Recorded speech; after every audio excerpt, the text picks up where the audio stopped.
Amadou Koulibaly, Jean-François Montron, Nanebi Eya, Ide Anyado Ima Fuleyu, Eleya, Nanebi Eya, Ide Anyado Ima Fuleyu, Eleya.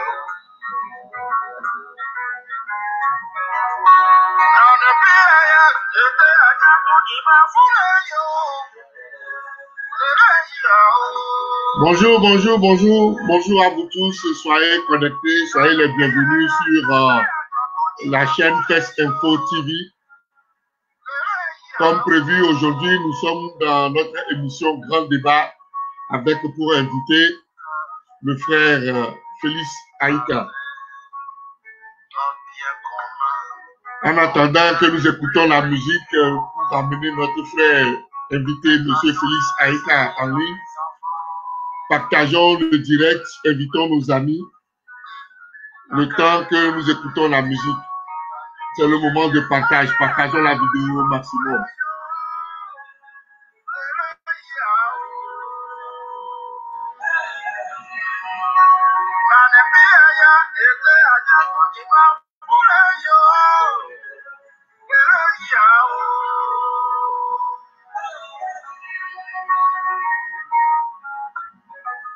Elle a vu mes parents, et c'est le bien le plus sûr que je laisserai à ma descendance.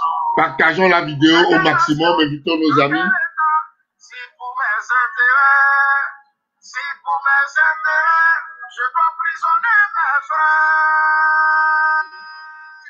L'André Diambra, l'idole impériale,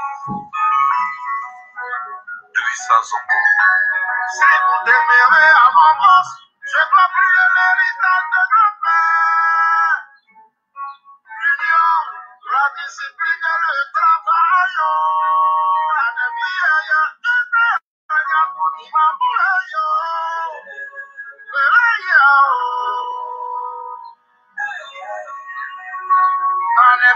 Partageons, et voyons dans le groupe. Nous commençons le débat dans précisément 2 minutes. C'est que je refuse de voir de mes yeux de grand-père que mes fils sont devenus des pères. 2 fois Bacchus. La parole du pardon se mesure à la gravité de la foi pardonnée. Charles Lemblé. Hey, que diront nos ancêtres de ma gestion de notre héritage? Eh bien, c'est bien dit à ça qui parle, c'est notre pays, c'est notre pays, Ibo Roland, on ne peut pas son pays, son pays.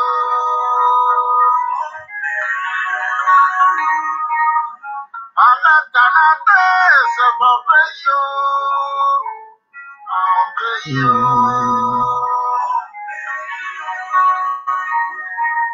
Julien Zahero, c'est ton pays, Nazé Diallo.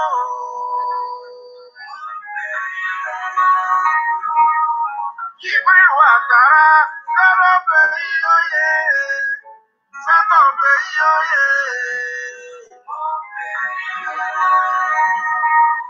La Baboussa, c'est ton pays, Yassé Léonso.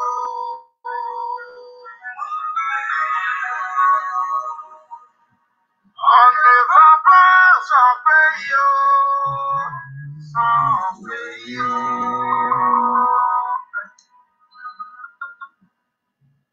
Alors, merci d'être connecté. Merci d'être là. Partageons la vidéo, invitons nos amis. Comme vous le savez, aujourd'hui, nous sommes dans l'émission Grand Débat et nous recevons comme invité le frère Félix Aïka que nous allons ramener en ligne tout de suite pour lui poser des questions d'actualité politique de notre cher pays, le Togo. sans plus tarder, nous commençons le débat proprement dit. Nous amenons le frère Aïka en ligne et je vous demande de partager la vidéo et d'inviter vos amis.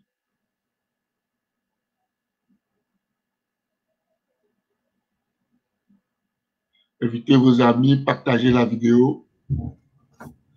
Alors, le frère Aïka, bonjour. Bonjour Bertrand, bonsoir à tous ceux qui nous suivent depuis Lomé.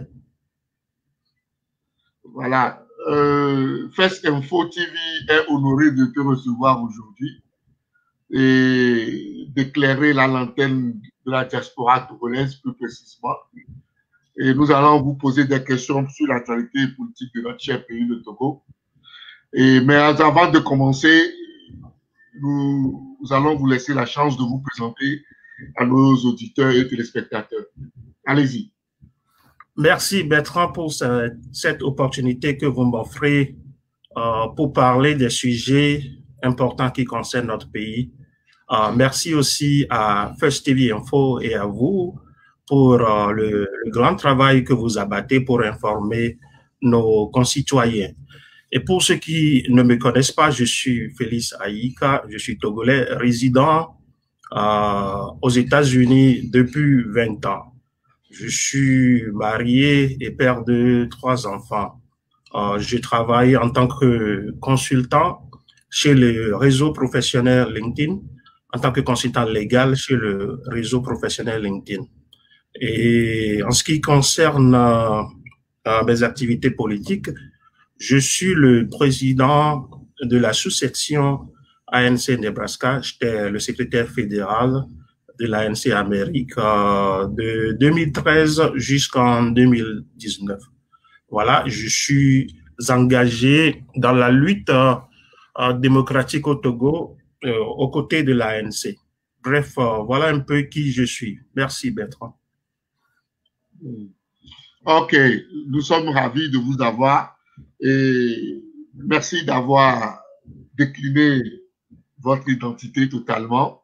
Ça permettra aux uns aux autres de savoir à qui nous avons affaire et de pouvoir faire leur déduction et leur réflexion. Alors, avant d'entrer dans le vif du sujet, j'aimerais rappeler à nos téléspectateurs et à tous ceux qui nous suivent, quel que soit où vous êtes, que vous avez l'opportunité de nous appeler et de poser des questions à notre invité. Et nous vous donnons la chance de nous appeler sur le 001 267 315 82 00. Je répète encore le numéro une fois, le 001 267 315 82 00. De partout où vous êtes, s'il vous plaît, appelez-nous sur WhatsApp. Appelez-nous sur WhatsApp. Ne faites pas un appel direct. Parce que les appels directs, nous serons obligés de les repousser. Parce que le système ne nous permettra pas de les recevoir. Mais appelez-nous de par ce numéro, mais sur WhatsApp.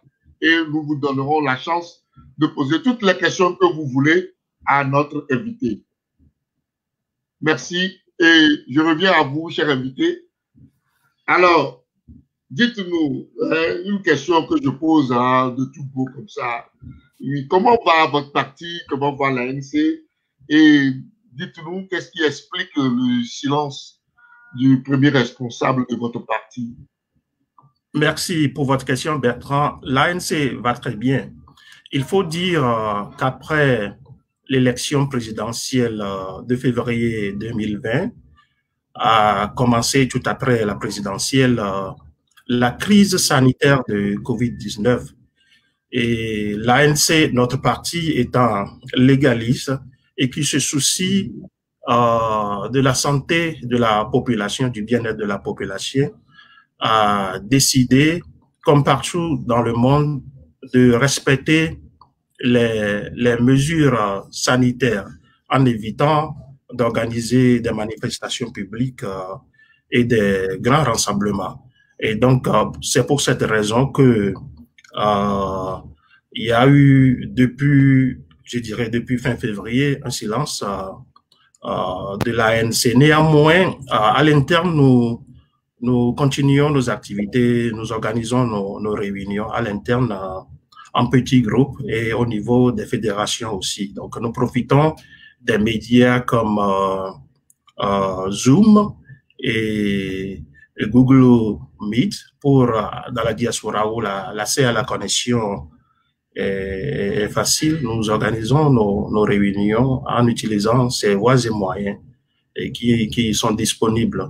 Et donc, l'ANC va très bien et nous voyons qu'au Togo, le gouvernement est en train d'assouplir les mesures sanitaires. Et donc, nous ferons notre entrée politique très bientôt.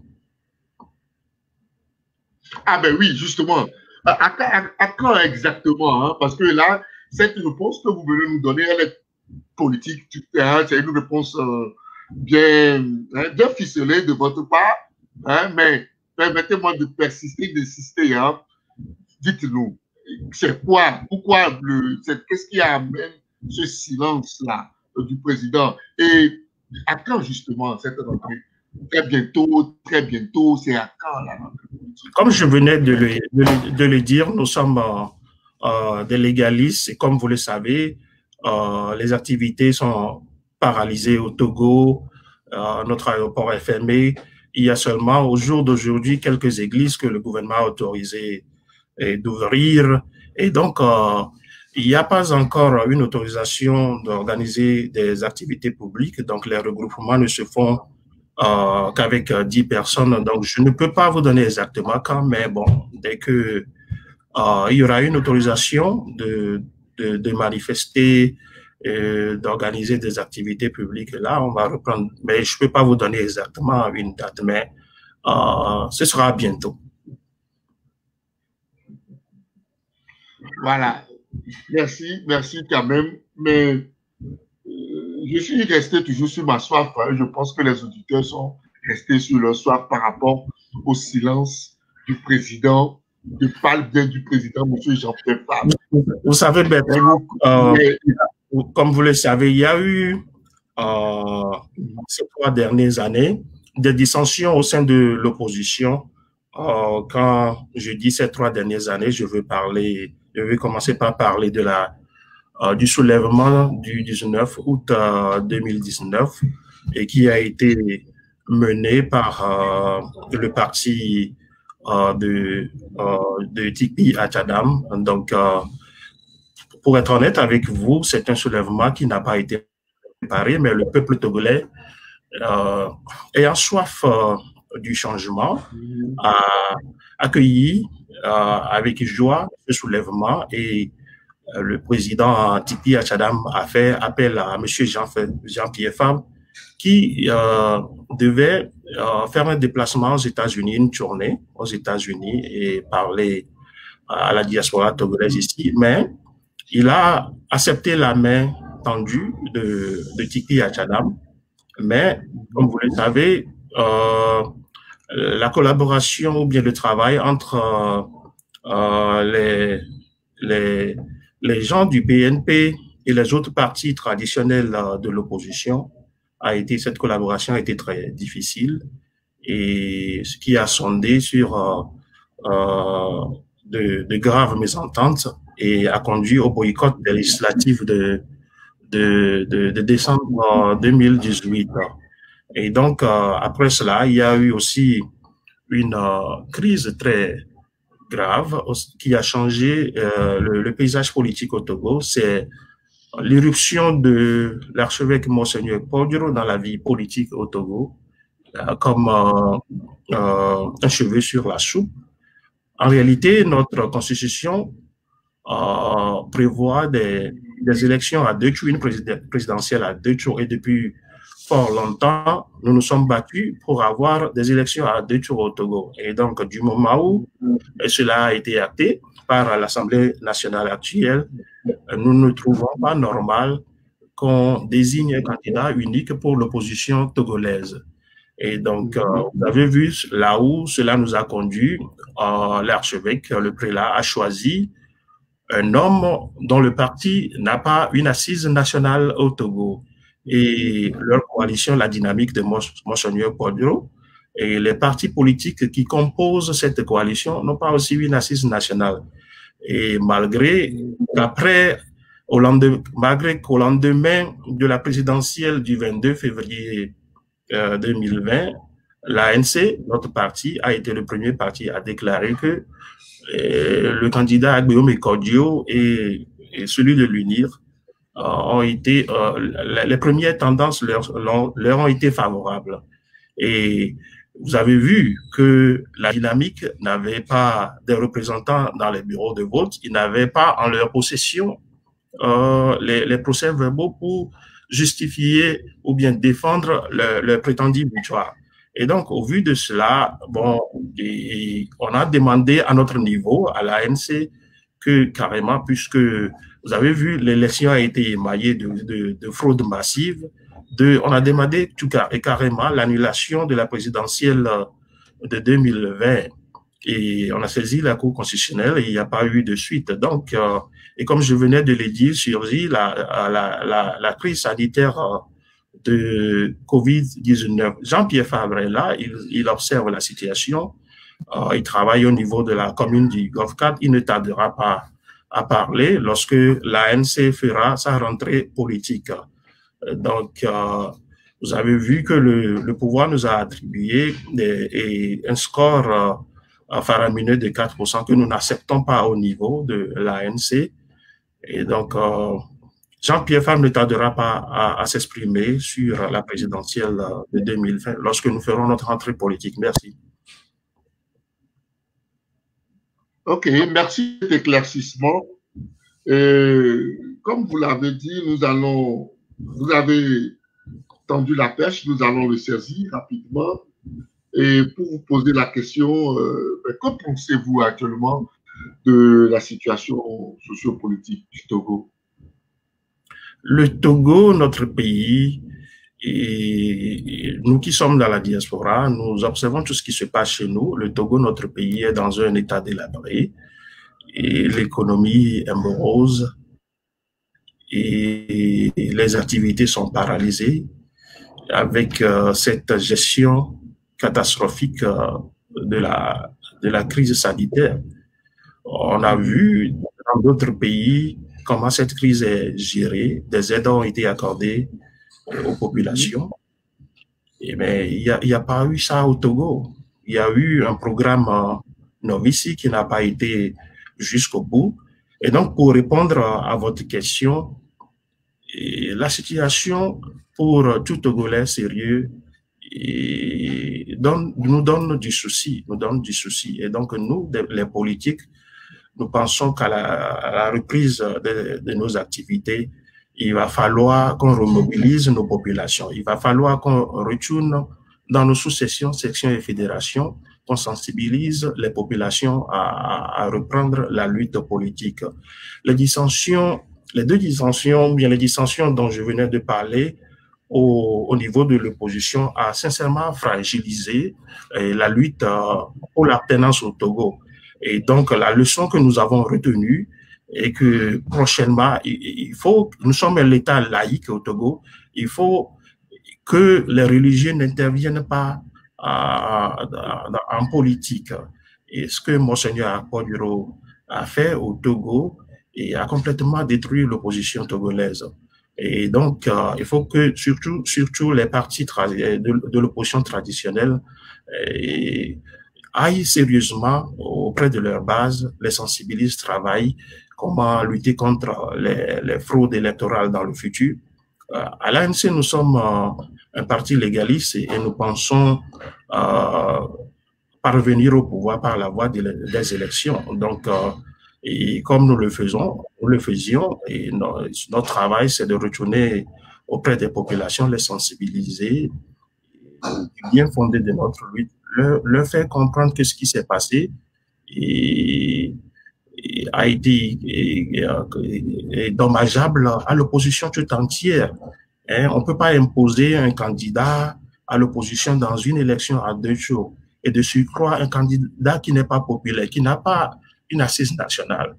Et je ne suis pas en train de critiquer pour critiquer, mais nous avons tous vu que, et vous avez vu la prestation de serment de la déclaration du président de la Cour constitutionnelle, M. Aboudou Souma, lors de la prestation de serment de Faure Gnassingbé. Il a dit qu'il n'y a même pas eu un début de preuve.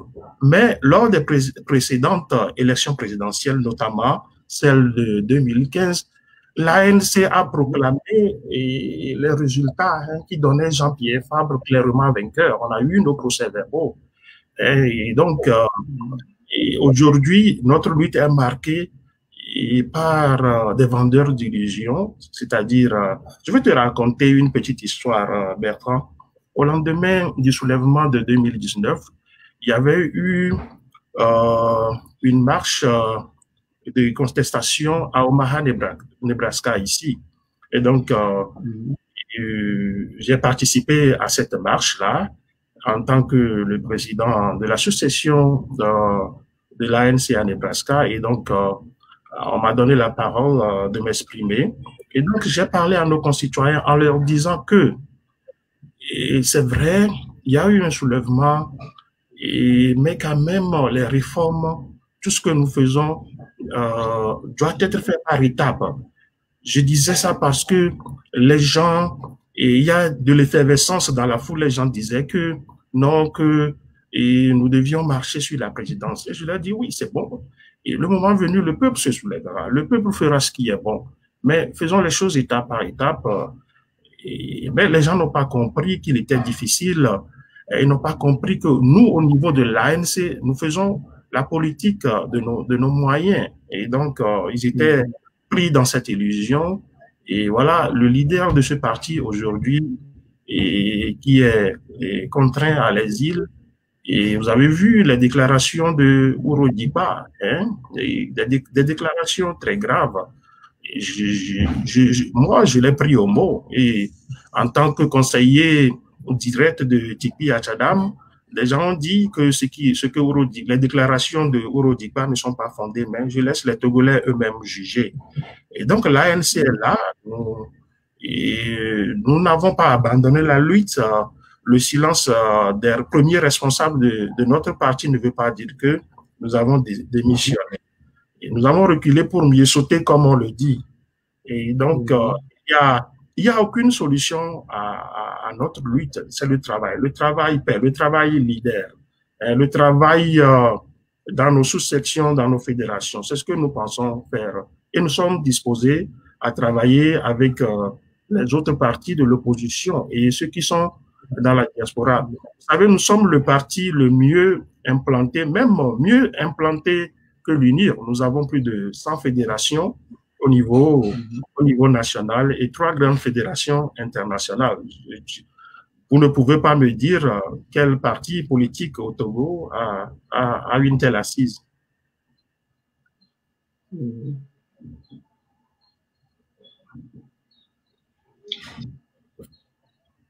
Allô? Oui. Je pense que vous avez un problème de connexion, c'est bon? Ça peut aller? Oui, ça peut aller. Oui. Allez. OK. Alors, je vous reçois très bien. OK. Alors, on vous a très bien compris, mais vous êtes sans savoir que les membres de la dynamique Monseigneur Podjo ont été convoqués tout dernièrement encore une fois devant le juge d'instruction. Nous avons appris encore sur les réseaux sociaux de par le conseil de M. Agbeome Messa Kodjo que ce dernier serait rentré dans le maquis. Alors, et de par ce même conseil, nous avons appris que la dynamique, ou bien M. Agbeome Kodjo a lancé un recours devant la cour de la CEDEAO par rapport à toute cette persécution qui se fait à son encontre. Alors, qu'est-ce que vous en pensez? Parce que si je me rappelle, c'est auprès de cette même cour de la CEDEAO que l'ANC avait proposé, hein, juste après les élections, de demander, de faire un recours à l'annulation des élections et que les autres n'ont pas accepté. C'est la même dynamique à critiquer et à balayer du revers de la main cette proposition de l'ANC. Aujourd'hui, nous voyons que cette même dynamique se retourne vers la même cour de la CEDEAO pour que cette cour puisse faire valoir leurs droits. Bon, expliquez-nous un peu, qu'est-ce que vous pensez de cette situation-là? Je suis très heureux que le temps donne raison aujourd'hui à l'ANC. Et nous sommes habitués à ces dérives judiciaires du parti au pouvoir. Au Togo, le règne de l'arbitraire est à son comble. Vous avez vu, nous avons à l'ANC saisi la cour de la CEDEAO à diverses occasions lors des incendies du marché de Lomé, de Kara, et on a mis nos députés en prison et on a obtenu gain de cause. Et donc, vous voyez... L'ANC a également, je ne vous coupe pas, je pense que l'ANC a également saisi cette cour-là lorsque l'UFC avait eu des problèmes à l'UFC et certains députés ont été révoqués de l'Assemblée nationale. Évidemment. Évidemment. Mais il y a quelque chose. Hein. Il ne s'agit pas de saisir une cour ou bien d'utiliser la voie juridique parce qu'on veut saisir une cour. Il faut saisir une cour avec des preuves. Est-ce que au jour d'aujourd'hui, la dynamique et son candidat Agbéo et Kodjo ont au moins démontré leur victoire?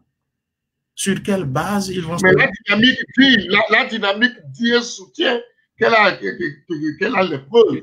Écoutez, Bertrand, il ne faut pas donner de fausses promesses à nos populations en saisissant la cour régionale, sous-régionale de la CEDEAO. L'ANC avait quand même des preuves. L'ANC avait quand même des preuves. Je ne souhaiterais pas qu'on perde du temps aux Togolais et qu'on espère une issue favorable de la saisine de la dynamique. C'est ce qu'ils font.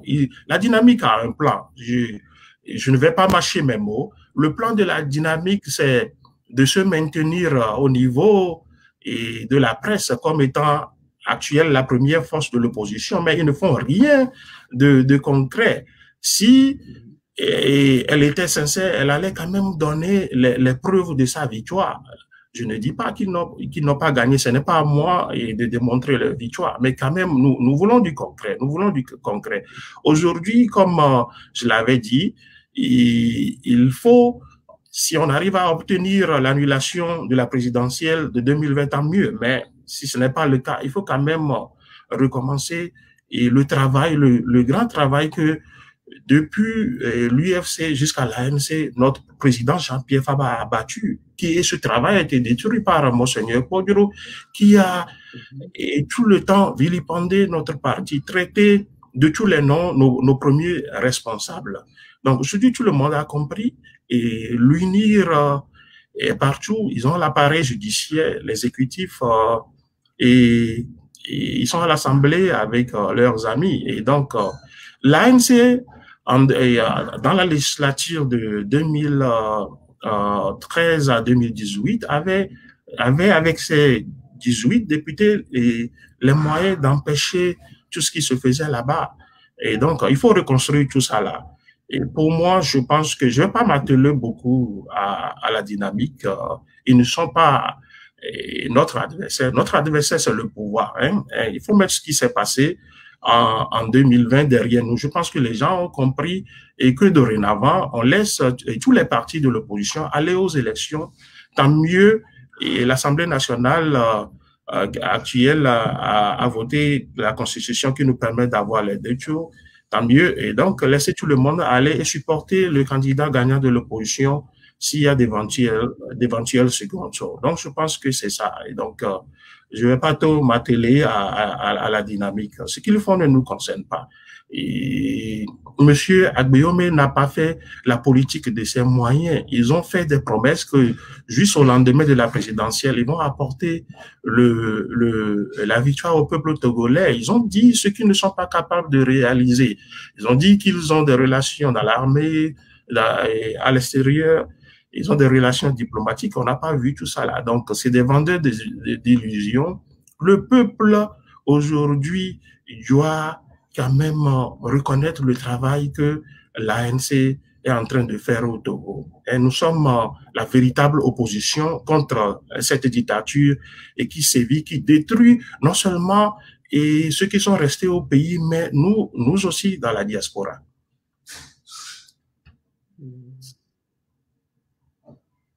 Merci quand même pour votre intervention. Merci.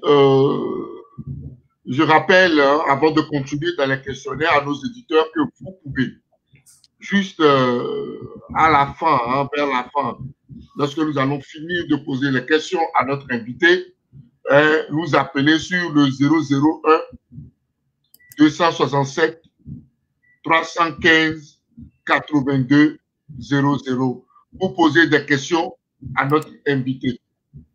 Et vous pouvez lui poser toutes les questions que vous voulez, mais que les appels soient sur WhatsApp. Appelez-nous par WhatsApp, mais nous allons vous donner le OK avant de commencer par nous appeler. Parce que j'ai déjà commencé par voir les gens nous appeler, mais je suis désolé, je ne peux pas prendre les appels pour le moment. Attendez que nous finissons avec les questions avec notre cher invité pour que nous puissions vous laisser la parole, pour que vous puissiez lui poser des questions. Et merci beaucoup. Et alors, cher invité, j'espère que vous nous recevez très bien toujours. Oui, bien sûr. Allez, très bien, merci. Alors, je vais vous poser une question rapide. Dites-nous, actuellement, le pouvoir est en train d'ouvrir les églises, comme vous l'avez dit dans votre introduction. Et il est en train de libérer un tout petit peu les espaces publics. Alors, que pensez-vous de la gestion du Covid-19 par le pouvoir du Togo? Vous savez, j'ai entendu certains de nos compatriotes féliciter le pouvoir pour sa gestion de la crise sanitaire Covid-19 et des gens font la comparaison entre le nombre de cas confirmés moins élevés du Togo dans la sous-région.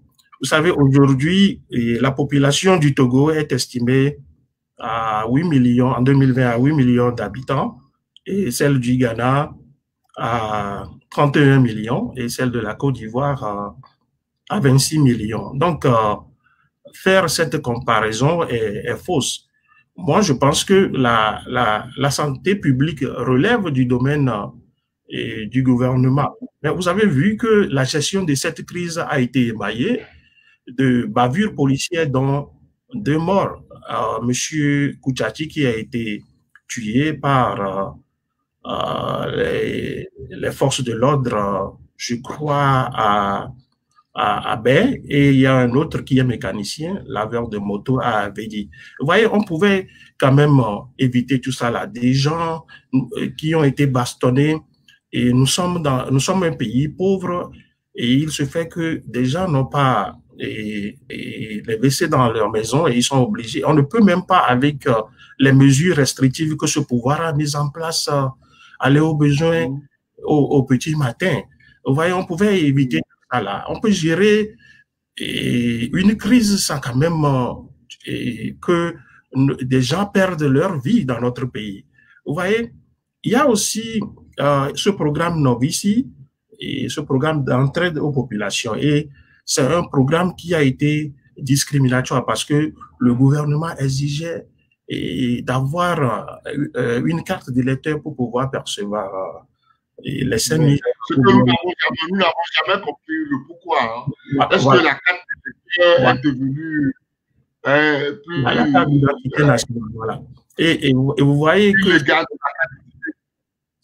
vous voyez que ce programme n'est pas allé jusqu'au bout. Je ne sais pas comment ça s'est terminé.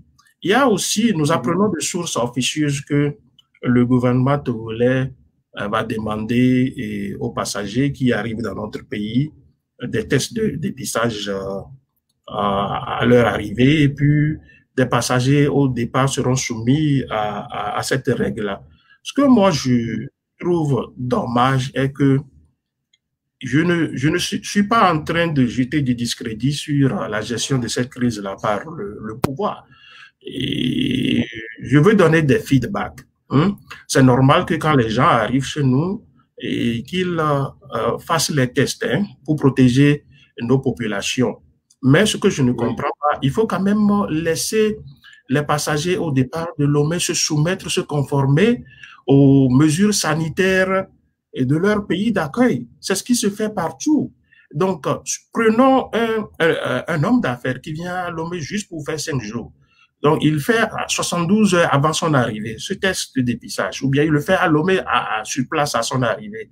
Il attend les résultats et quelqu'un qui, cet homme d'affaires-là qui fait peut-être moins d'une semaine est obligé encore de refaire ce même test. Donc, c'est une perte de temps.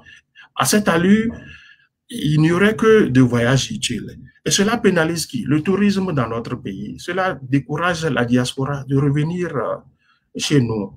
Et donc, moi, je pense que j'ai visité le site du gouvernement. Je pense qu'il va falloir qu'ils réfléchissent sur cette mesure qu'ils sont en train, sur ces mesures qu'ils sont en train de mettre en place. J'ai vu le Sénégal qui a déjà ouvert son aéroport. Et il faut quand même qu'on se soumette au bien qu'il y ait que les mesures que nous mettons en place soient consistantes avec celles de l'organisation de l'OMS. Donc, c'est ce que je pense.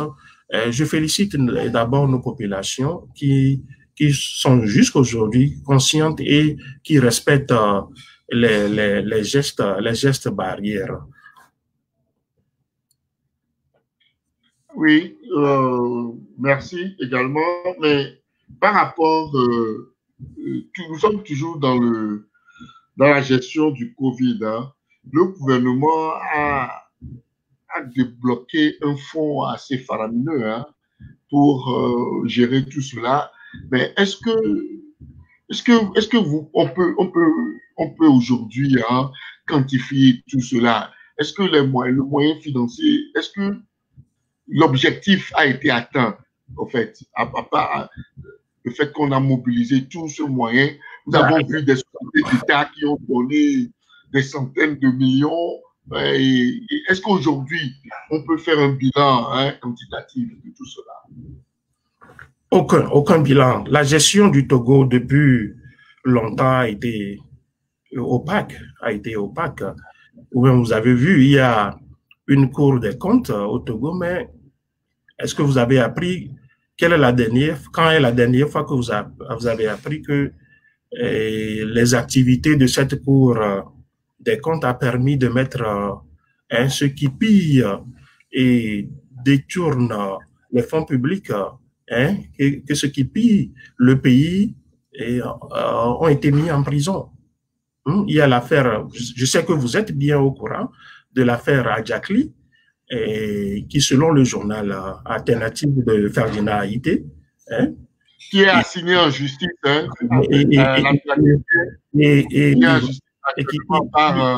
le fils Adjakli, qui a détourné 500 millions ou bien 500 millions de francs CFA et qui se 500 milliards.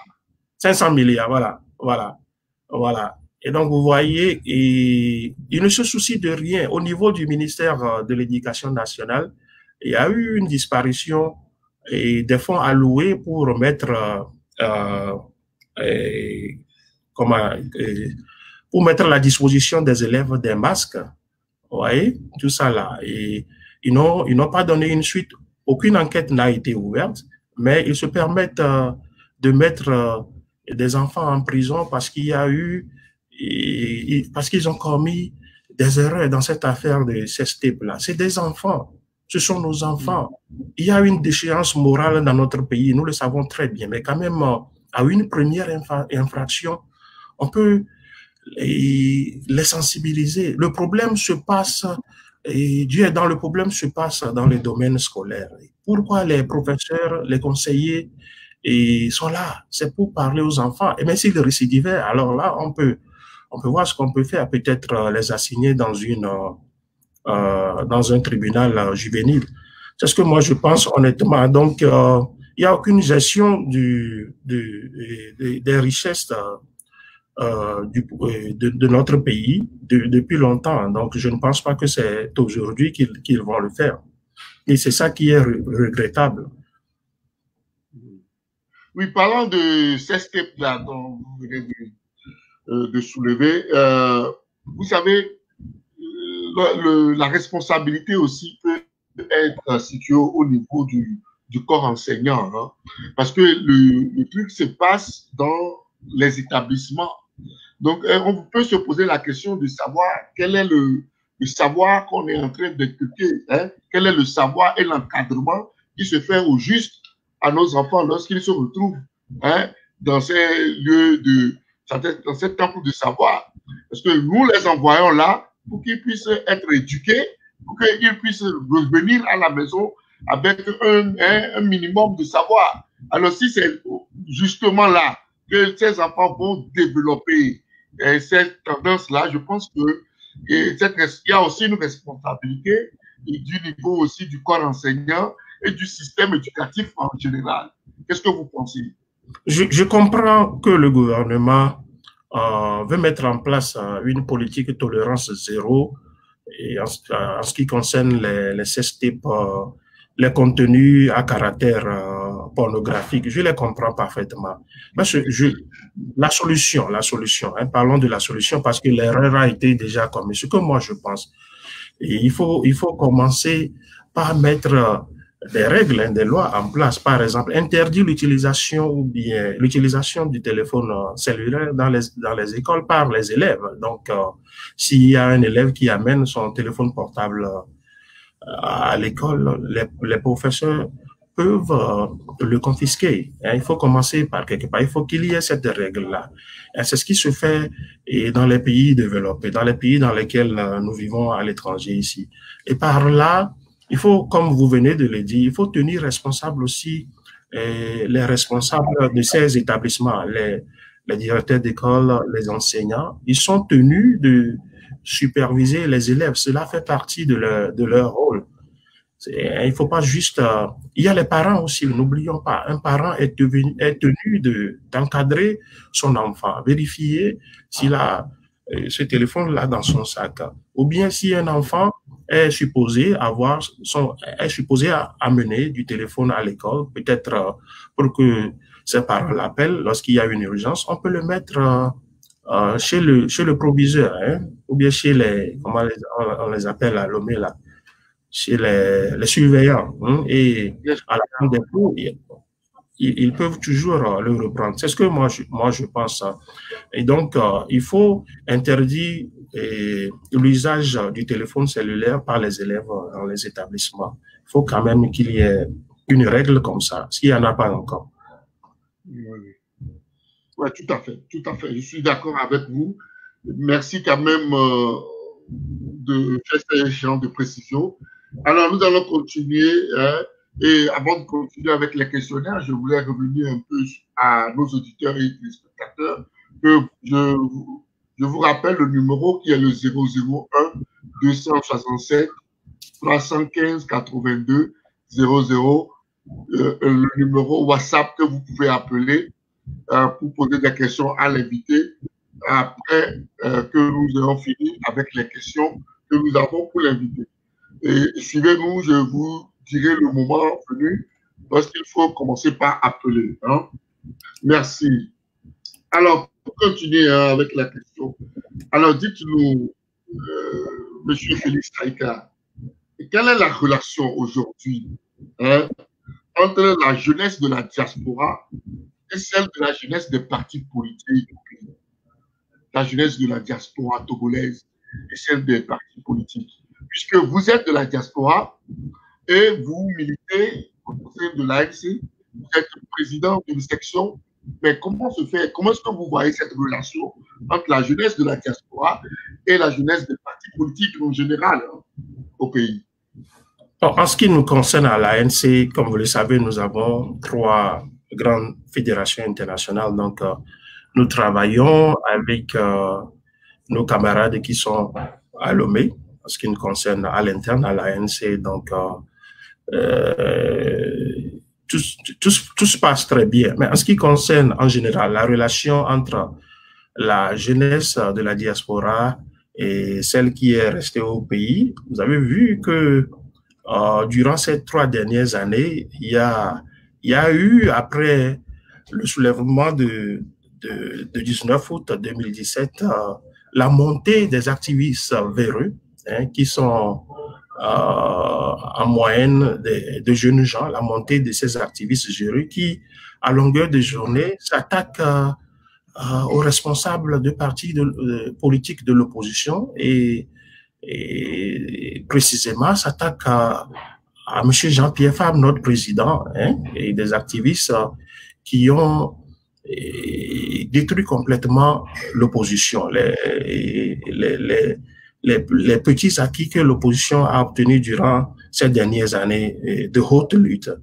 Et donc, le pont, pour répondre à votre question, le pont, il y a aucune relation aujourd'hui, pour être franc, entre la diaspora et togolaise et la jeunesse qui est à Lomé. Et donc, il va falloir aujourd'hui constituer une force de lutte, créer des relations entre ceux qui sont à l'extérieur et ceux qui sont restés à Lomé.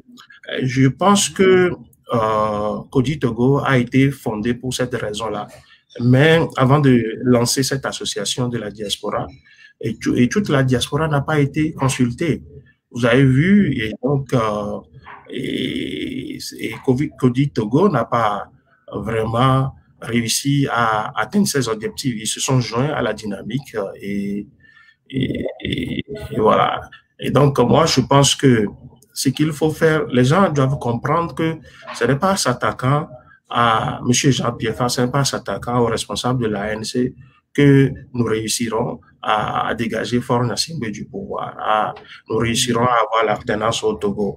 Et donc, notre travail, nous qui sommes ici, c'est d'éduquer nos jeunes frères, de les sensibiliser, de leur parler du bien fondé de notre lutte, de leur demander de s'engager sérieusement, de ne pas participer aux fraudes électorales, comme nous l'avions vu lors de la dernière présidentielle.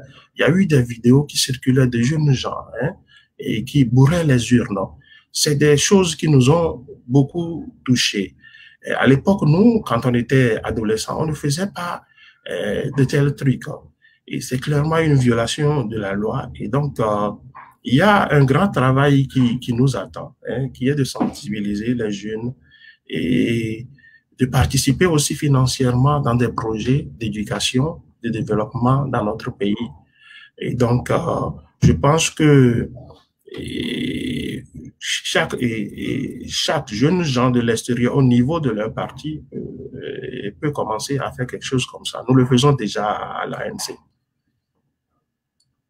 Merci. Et pour finir, on ne va pas trop vous prendre votre temps. Aujourd'hui, c'est samedi.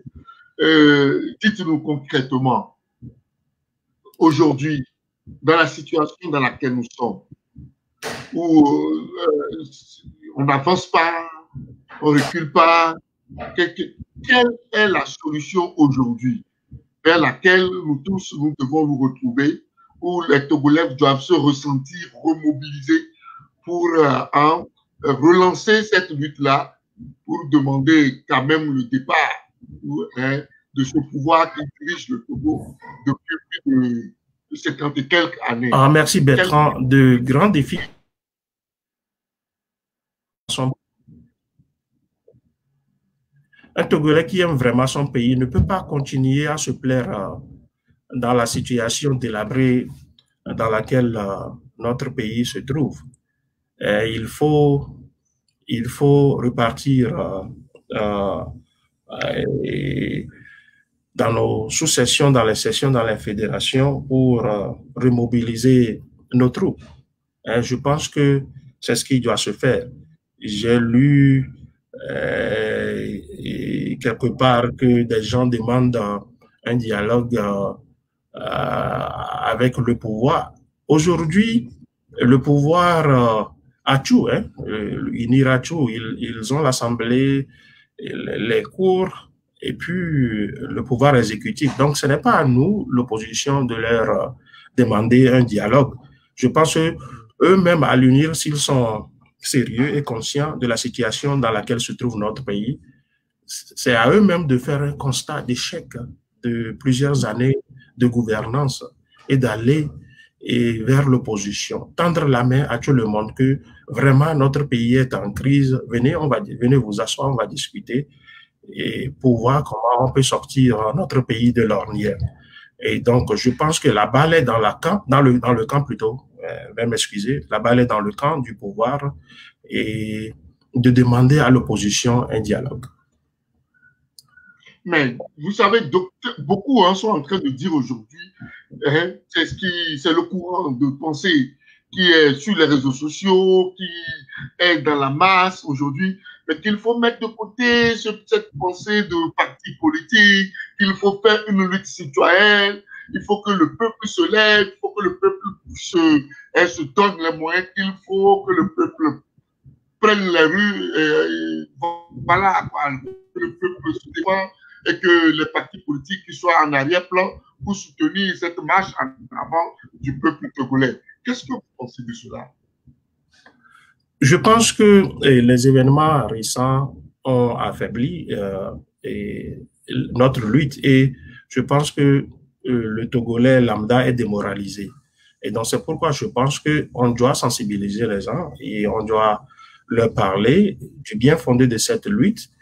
Mais il y a quand même des ingrédients et qui démontrent que ce peuple peut se soulever à tout moment, comme cela s'est passé en 2017, l'affaire Adjakli.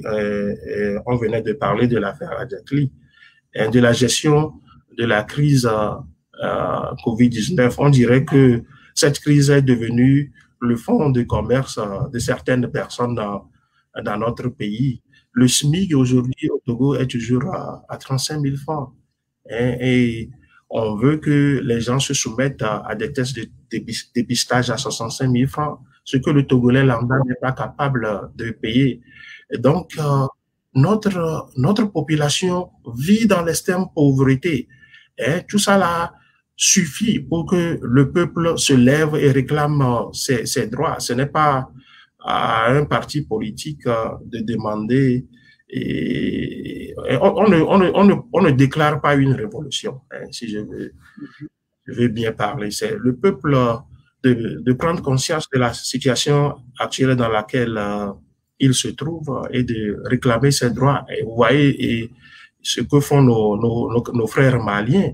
Le Mali est un pays démocratique, néanmoins, ils ne dorment pas, Ils veulent que les choses aillent mieux chez eux. Je pense que nous, Togolais, on doit regarder ce qui se passe actuellement au Mali, nous lever, réclamons nos droits, ne participons pas aux fraudes massives lors des élections. L'élection est la voie royale de l'alternance dans tout pays. Je pense que nous ne devons pas écouter les vendeurs d'illusions et faire confiance aux responsables des partis traditionnels de l'opposition actuelle et reprenons le travail à la base. Merci, tout est dit, tout est clair. Un bon politicien, vous avez vraiment répondu de la manière dont il le faut. Nous avons compris dans tous les détails. Maintenant, c'est le moment de laisser les auditeurs vous poser des questions. Et je vais vous donner au moins quelques minutes pour pouvoir vous préparer à recevoir les questions. Chers auditeurs et téléspectateurs, c'est le moment de poser des questions à notre cher invité. Vous pouvez appeler le 001 267 315 82 00. Et nous avons juste 5 minutes pour cette rubrique-là. Alors, Nous attendons vos appels.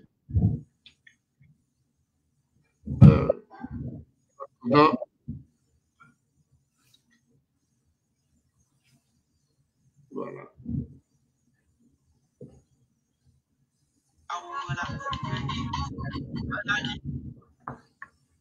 Voilà, nous avons notre premier auditeur. Appel. Allô? Oui, bonsoir. C'est monsieur Valentin. Monsieur Valentin. Vous nous appelez de...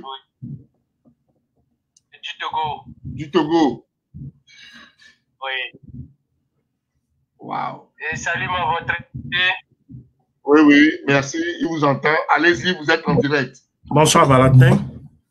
Togo. Je lui salue de tous les rapports qu'ils sont en train de nous porter. Je vais vous lui dire qu'à l'heure où nous sommes actuellement, nous n'avons pas besoin de beaucoup de discours. Nous avons besoin de ceux qui peuvent nous donner l'alternance, ou bien ceux qui peuvent nous concrétiser l'alternance. Tel que nous voyons actuellement au Mali. Il a bien si dit bien maintenant qu'il y a des groupes de contre Salomé, mais ça ne fonctionne pas. Lui-même il a reconnu que le pays ne va pas.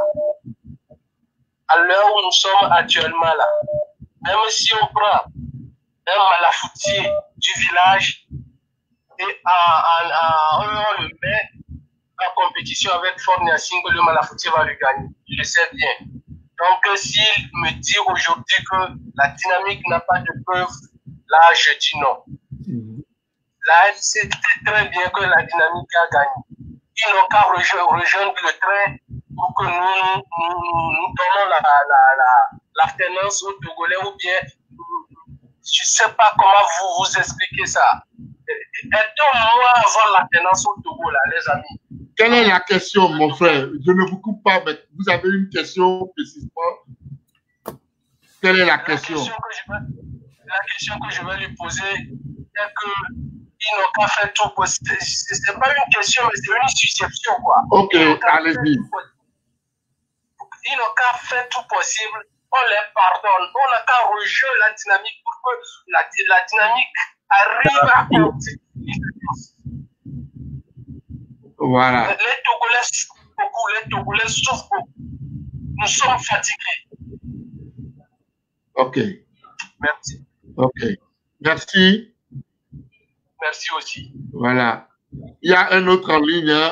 C'est M. Valentin. Nous prenons un autre auditeur rapidement. Bonjour, bonjour. Bonjour. Oui, ça va, bonjour.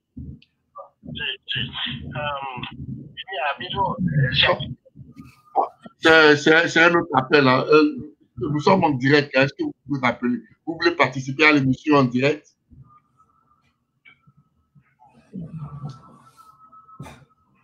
Ok, après.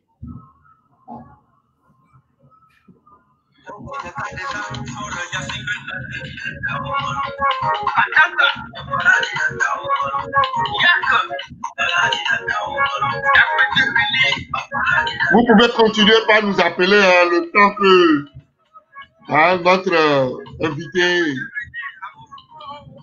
se prépare à vous répondre.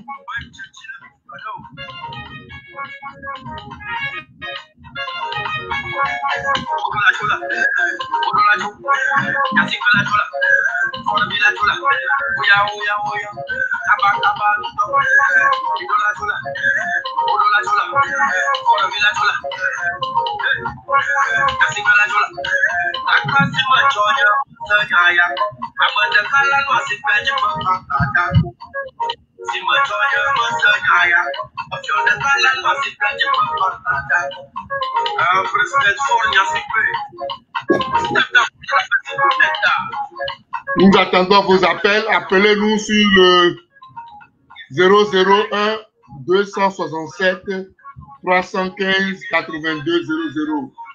Les appels entrant sur WhatsApp. Seulement sur WhatsApp. Appelez-nous sur WhatsApp. afin que notre invité puisse répondre à vos questions.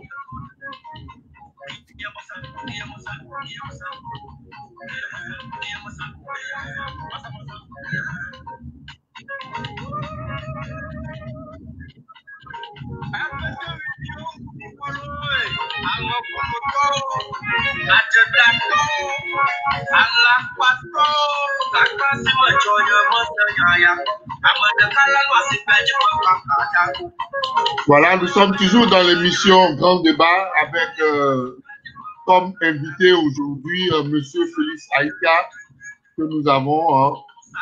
Merci de nous suivre sur Fest Info TV. En attendant que les autres puissent nous appeler pour ne pas trop perdre du temps, nous allons donner la parole à notre cher invité pour qu'il puisse répondre par rapport à l'interpellation que vient de faire notre frère Valentin qui nous a appelé depuis Lomé. Alors, cher invité, merci Valentin pour votre commentaire. Ce n'était pas une question, c'était un commentaire. J'aimerais vous dire que il n'incombe pas à l'ANC ou à tout autre parti qui a participé à la présidentielle de 2020 de démontrer la victoire d'un autre candidat. Hein.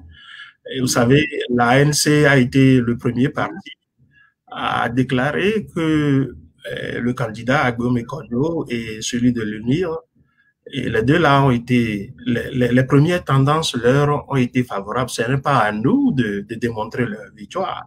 Il y a un constat, il y a une chose que nous savons, que le candidat de la dynamique n'a pas été en mesure de prouver auprès de la Cour constitutionnelle sa victoire, de démontrer sa victoire.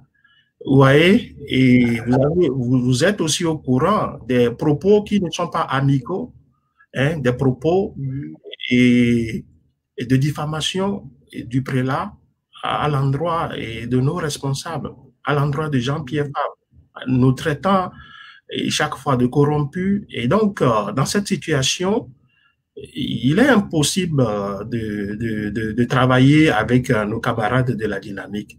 À l'heure actuelle, comme venait de le dire un auditeur, l'heure est à l'union de l'opposition. Mais comment est-ce que nous pouvons le faire, hein? Si des gens se comportent, des gens ont des réactions très hostiles à l'endroit du plus grand parti de l'opposition au Togo aujourd'hui. Moi, ce que j'aimerais dire que là, vous savez, l'ANC, vous êtes au courant que l'ANC a écrit une lettre à la conférence épiscopale, hein, les saisissant des comportements du prélat. L'ANC n'a pas voulu assigner Monseigneur Podjoro en justice, juste connaissant ce pouvoir-là pour que le pouvoir-là ne l'arrête et qu'on dise sur les médias que l'ANC a fait arrêter et Monseigneur Podjoro. Mais les propos diffamatoires de Monseigneur Podjoro sont condamnables. Hein? Les propos diffamatoires de certains responsables de la dynamique sont condamnables. Nous laissons nos populations juger eux-mêmes. Vous avez vu M. Fulbert Atisso, qui a fait une déclaration en disant qu'ils ont battu, ils ont laminé les autres partis de l'opposition. Est-ce qu'ils sont partis à la présidentielle pour battre l'opposition ou bien pour nous ramener le pouvoir à midi au lendemain de la présidentielle? Voilà les questions que nous devons nous poser. Nous ne sommes pas à l'affrontement entre les partis politiques de l'opposition. Et lorsque nous allons reprendre nos activités, et nous irons vers nos fédérations et pour travailler, les remobiliser, les sensibiliser, voir comment réformer le cadre électoral au Togo. Aujourd'hui, à l'heure actuelle, il sera difficile dans l'avenir de participer à des élections avec les tests que nous avons. Voilà ce que nous devons faire. Hein. Et je pense qu'il y a encore des gens sincères, des partis amis avec qui on peut travailler et avec le concours de nos populations, arriver quand même à obtenir des réformes sérieuses dans notre pays et remettre les pendules à l'heure. Est-ce que vous êtes en train de nous dire qu'il est impossible, qu'il n'est pas envisageable de revoir l'ANC et les membres de la dynamique Podio, pas dans la dynamique Podio, mais dans un nouveau cadre bien défini pour relancer le débat, pour relancer la lutte du peuple togolais? Je pense que l'histoire est là. L'ANC a, dans le passé, travaillé avec les autres partis traditionnels de l'opposition. Il y a eu l'alliance ANC-ADI à l'Assemblée. Nous étions dans la C14. Hein? Vous avez vu, lorsque notre position était de manifester, il y a le PNP qui ne voulait pas manifester, qui disait que eux, ils vont faire le maillage du territoire. Quand le moment était quand même propice de manifester, voilà, ils avaient tout bloqué. Donc nous, l'histoire est là, nous avons toujours eu cette volonté manifeste de travailler avec tout le monde. Tant mieux s'il si la dynamique met de l'eau dans son bain et font bas la terre, tant mieux. Et on verra. Je ne peux faire aucune déclaration en ce sens. Je pense, je parle à mon nom actuel, pas à mon nom personnel, pas au nom du parti. Et en répondant à cette question, tout dépendra de l'avenir, de comment ils vont se comporter. Quand même, nos portes sont ouvertes pour travailler et avec les gens qui veulent du bien de ce pays. Alors, c'est compris, nous avons pratiquement bouclé les 1 heure de discussion, de débat avec vous. Nous vous remercions d'être venus sur FES Info TV, de nous avoir accordé votre temps. Merci à ceux-là qui ont appelé, à tous ceux qui se sont connectés pour nous suivre, pour vous poser des questions. Nous rappelons encore aux téléspectateurs et à nos auditeurs que FES Info TV est ouvert à tout le monde. Nous sollicitons tout le monde, nous invitons tout le monde. Et ceux qui nous disent oui, nous les amenons à l'antenne et nous travaillons avec.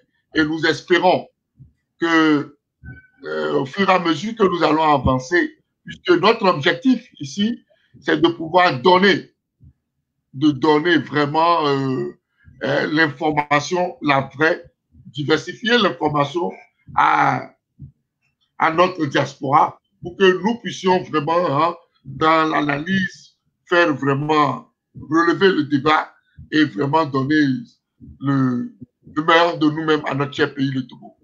Et ceci dit, nous remercions encore une fois notre invité, M. Félix Aïka.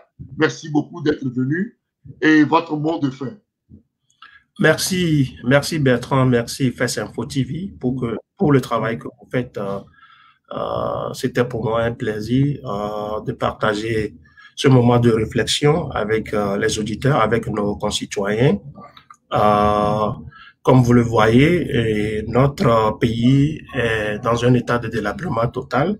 Il appartient à nous, les fils du Togo, d'apporter notre pierre à la contribution et de nous engager beaucoup plus dans cette lutte pour l'alternance aux côtés de l'ANC, bien sûr, le parti qui incarne les idéaux de changement. Donc, nous sommes ouverts à travailler avec toutes les forces démocratiques. Donc, je demande à nos concitoyens de ne pas se décourager, de se mobiliser pour que nous puissions ensemble mener cette lutte et la gagner. Je demande à nos camarades de la diaspora et de travailler avec la jeunesse qui est au pays, de les éduquer, de les sensibiliser du bien fondé de notre lutte. Merci à toi Bertrand, merci FES Info TV, merci à vos auditeurs. Merci d'être venu. Nous remercions tous ceux-là qui nous ont suivis. Nous disons vraiment à la prochaine et pour ne plus tarder rapidement,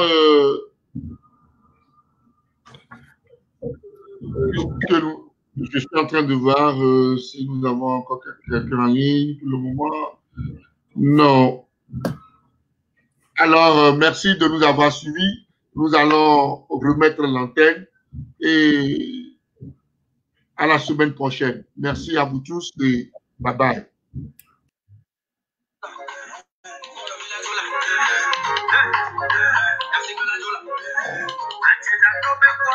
tonne sola.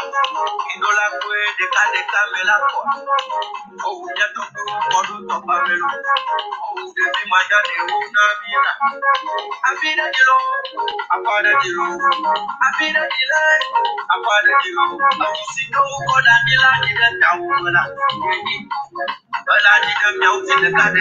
Koda jasi bala dida tawala. Kataka, bala dida tawala. Yaka, bala dida tawala. Yaka jepili, bala dida miau.